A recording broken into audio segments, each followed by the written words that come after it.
Hello friends, welcome to my channel study with Shruti. So guys, इस video में हम discuss करेंगे बॉडी कैविटी फ्लूइड एग्जामिनेशन, यानी कि उस फ्लूइड का एग्जामिनेशन जो हमारी बॉडी कैविटीज़ में प्रेजेंट होता है। अब जो ये बॉडी कैविटीज़ में फ्लूइड जो प्रेजेंट होता है वो क्या होता है, नेसेसरी होता है लुब्रिकेट करने के लिए जो हमारी बॉडी कैविटीज़ होती हैं, ताकि वो जो मूवमेंट होती है ऑर्गन्स की उनको अच्छे से असिस्ट कर सकें। जो कैविटी में फ्लूइड होता है वो एबनॉर्मल कलेक्शन होती है। इसमें से 3 जो इंपॉर्टेंट बॉडी कैविटीज़ में जो फ्लूइड होता है उनको हम क्या कहते हैं, वहाँ पे अगर एबनॉर्मल कलेक्शन हो जाती है तो उसको हम क्या कहते हैं, एफ्यूजन कहते हैं। ठीक है, तो पहली बॉडी कैविटी आती है प्लूरल कैविटी, जो कि लंग्स में प्रेजेंट होती है। नॉर्मल अमाउंट की अगर हम बात करें इसमें फ्लूइड की, तो वो 1 to 10 ml होता है। और जो फ्लूइड यहाँ पे प्रेजेंट होता है वो होता है प्लूरल फ्लूइड। प्लूरल कैविटी में कौन सा फ्लूइड प्रेजेंट होगा, प्लूरल फ्लूइड। ठीक है, एक्सेस अमाउंट में अगर कलेक्शन इसकी हो जाती है तो हम इसको एफ्यूजन कहते हैं। और एक प्रोसीजर होता है थोरैक्सेंटोसिस, थोरैक्सेंटेसिस। इसकी हेल्प से क्या करते हैं, हम निडल की हेल्प से इसको एस्पिरेट कर सकते हैं, फ्लूइड को जो है हम इसको बाहर निकाल सकते हैं। ठीक है, उसके बाद नेक्स्ट आता है पेरिटोनियल कैविटी। ये क्या होती है, एब्डोमेन जो हमारा एरिया होता है वहाँ पे प्रेजेंट होती है, या फिर जो पेल्विक एरिया होता है वहाँ पे प्रेजेंट होती है। जो हमारी पेरिटोनियल कैविटी है ये जो मिजोथीलियल सेल्स होती हैं उनसे लाइंड होती है। और नॉर्मल अमाउंट का जो फ्लूइड होता है वो यहाँ पे अप टू 50 ml होता है। और इसको जिस प्रोसीजर से इस फ्लूइड को एस्पिरेट किया जाता है उसको हम पैरासेंटेसिस कहते हैं। और एक्सेस कलेक्शन अगर फ्लूइड का हो जाता है यहाँ पे तो इसको हम असाइटस कहते हैं, या फिर जो पेरिटोनियल इफ्यूजन जो है हम उसको कहते हैं। उसके बाद नेक्स्ट जो हमारा आता है वो होता है पेरिकार्डियल फ्लूइड। पेरिकार्डियल फ्लूइड जो हमारा पेरिकार्डियल कैविटी में प्रेजेंट होता है। पेरिकार्डियल कैविटी कहाँ पे होती है, जो हमारे हार्ट को सराउंड करती है। नॉर्मल अमाउंट का जो फ्लूइड यहाँ पे होता है, या जो नॉर्मल अमाउंट होती है फ्लूइड की, वो होती है अप टू 10 to 15 ml। ठीक है, और एक्सेस कलेक्शन अगर इसकी हो जाती है तो इसको हम कहते हैं पेरिकार्डियल इफ्यूजन। और जो यहाँ पे हम प्रोसीजर करते हैं उसको हम कहते हैं पेरिकार्डियोसेंटेसिस। यहाँ पे क्या करना है हमें मेन, अब इसमें क्या क्या चीज़ें याद करनी है कि ये 3 कैविटी होती हैं जिनके फ्लूइड का हम एग्जामिनेशन करते हैं।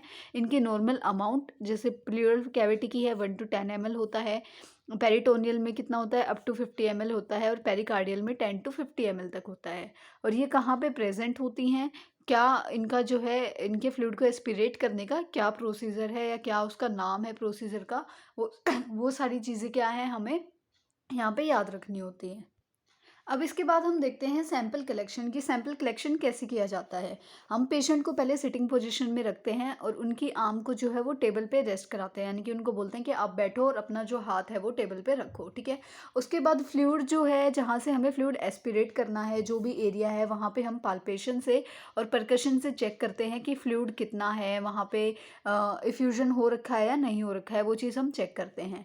अगर फ्लूइड कम है, फ्लूइड की अमाउंट वहाँ पे कम है, मतलब इफ्यूजन है, वहाँ पे फ्लूइड का कलेक्शन हो रखा है, लेकिन इतनी अमाउंट नहीं है कि हम उसको क्या है अपने हाथ से पाल्पेट या परकशन करके देख सकते हैं, तो उसके लिए हम यहाँ पे क्या कराते हैं, अल्ट्रासाउंड या एक्सरे करा के देखते हैं कि कितना अमाउंट फ्लूइड वहाँ पे है, और उसको हमें एस्पिरेट करना है या नहीं करना, वो हम वहाँ पे डिसाइड करते हैं।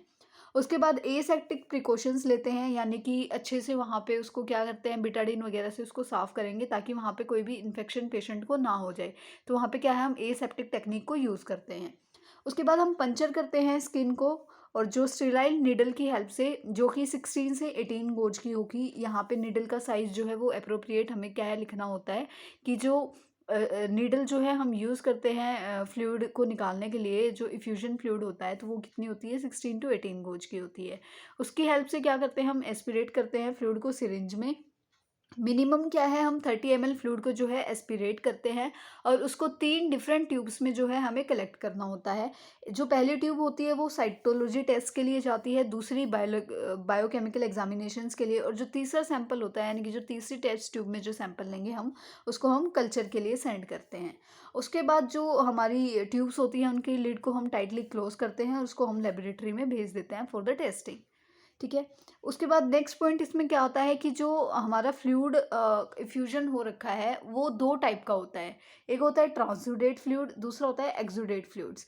ये क्वेश्चन एग्जाम में बहुत बार आता है कि difference between transudate and exudate fluid. ठीक है, तो इसकी हेल्प से क्या होता है, हम फाइनल डायग्नोसिस दे सकते हैं कि पेशेंट को क्या प्रॉब्लम है क्या नहीं है, वो चीज़ क्या है हम इस चीज़ से पता कर सकते हैं। तो अब ट्रांसुडेट क्या होता है, जिसमें फर्दर कोई भी वर्कअप करने की रिक्वायरमेंट नहीं होती है, वो होता है हमारा transudate fluid.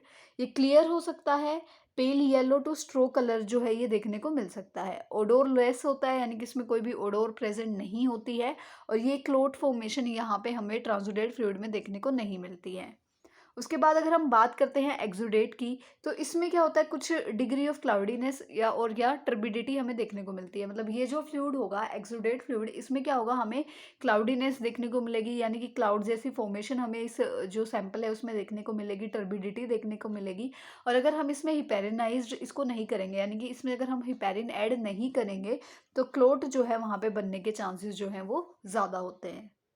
Intro sample collection को ख़त्म करके अब हम आगे आते हैं हमारे मेन वर्क पे, दैट इज़ फिजिकल एग्जामिनेशन।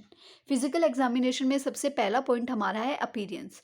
अब अगर हमारा फ्लूइड स्ट्रो कलर्ड है तो उसमें क्या होता है, या तो टीबी का इन्फेक्शन हो सकता है या पेशेंट को सिरोसिस हो सकता है, ठीक है। उसके बाद अगर जो इफ्यूजन है वो ब्लडी है तो वो किसी ट्रोमा का, मेलिग्नेंसी का या पल्मनरी इन्फेक्शन का केस जो है वहाँ पे देखने को मिल सकता है। वहीं पे अगर जो हमारा फ्लूइड है वो मिल्की वाइट है या कोयलस है, तो वो क्या हो सकता है, पैरासिटिक इन्फेस्टेशंस हैं। मतलब ये चीज़ें इंडिकेट करती हैं, अगर हमारा जो फ्लूइड है वो ऐसे फर्दर कलर्स में मिल रहा है तो वो क्या करती हैं, इन चीज़ों को इंडिकेट कर सकती है कि पेशेंट को ये केसेस होने के चांसेस हैं, ठीक है। अगर थिक येलो पस है तो बैक्टीरियल इन्फेक्शन होने के चांसेस होते हैं। उसके बाद बारी आती है स्पेसिफिक ग्रेविटी की। जो ट्रांसुडेट फ्लूइड होता है उसकी ग्रेविटी क्या होगी, 1.006 टू 1.018। वहीं पे अगर हम बात करते हैं एक्सुडेट फ्लूइड की, तो उसकी स्पेसिफिक ग्रेविटी कितनी होती है, 1.018 टू 1.030, ठीक है। उसके बाद आती है क्लोट इन्फॉर्मेशन। तो क्लोट इन्फॉर्मेशन क्या होती है, कोब वेब क्लोट बनती है, यानी कि कोब वेब तरीके की एक क्लोट बनती है अगर क्या है, पेशेंट को टीबी है। टीबी के केस में कैसी यहाँ पे बनेगी, क्लोब वेब क्लोट जो है हमें देखने को मिलेगी। उसके बाद अगर म्यूसिन या जेली लाइक अगर कुछ हमें देखने को मिल रहा है तो इसका मतलब क्या है, मेटास्टेटिक आइडेनो कार्सिनोमा पेशेंट को है। उसके बाद हम बात करते हैं बायोकेमिकल एग्जामिनेशंस की। जो जो प्रोटीन होता है वो ट्रांसुडेट फ्लूइड में क्या होगा, लेस देन 3 ग्राम परसेंटेज होगा, और एक्सुडेट में कितना होगा, मोर देन 3 ग्राम परसेंटेज जो है वो प्रेजेंट होगा। उसके बाद अगर हम बात करते हैं ग्लूकोज की, तो लेस देन 60 जो है mg/dl होगा अगर कोई भी बैक्टीरियल इन्फेक्शन है या फिर टीबी है, ठीक है। एडिनोसाइन जो डी अमाइनेज है, इसमें क्या होगा, ये लेस देन जो है 40 इंटरनेशनल यूनिट पर लीटर होता है इन केस ऑफ टीबी।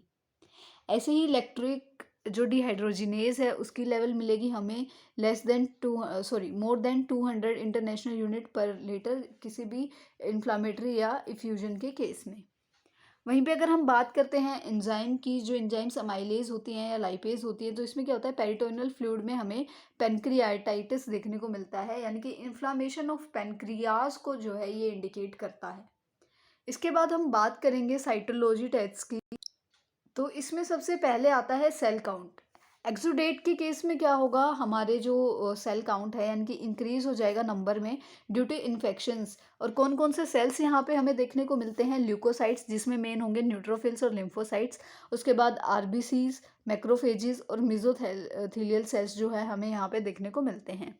उसके बाद जो साइटोलॉजी होती है उसमें क्या होता है, ये किस लिए की जाती है, ताकि जो मेलिग्नेंट सेल्स हैं हम उनका पता कर सकें। जैसे कि अगर प्लूरल है तो इसमें क्या हम लंग कार्सिनोमा या फिर उसका मेटास्टेसिस देखने के लिए करते हैं।